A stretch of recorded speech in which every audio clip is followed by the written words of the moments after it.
થી ઓ પંખીડા હસતા મુખડે જાજો રે, હસતા મુખડે જાજો રે.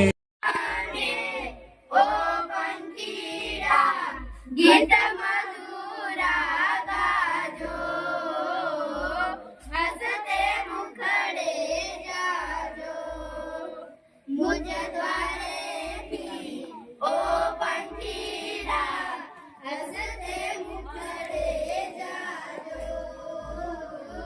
હસતે મુખડે જાજો. સમર્થન વિના અમે આજે અહીં ન હોત. જ્યારે અમે ભૂલ કરતા ત્યારે તેઓ અમને સુધાર્યા, જ્યારે અમે સફળ થતા ત્યારે તેમને અમને પ્રોત્સાહન આપ્યું. મિત્રો સાથેની યાદ તો અમારા જીવનનું આભૂષણ છે. વર્ગમાં મજાક, દોડધામ અને એકબીજાના મદદ કરવા અમારી ભાવના અમને હંમેશા સાથે કામ રહેશે. અમને જે શીખવ્યું એ અમારી યાદો બનીને અમારા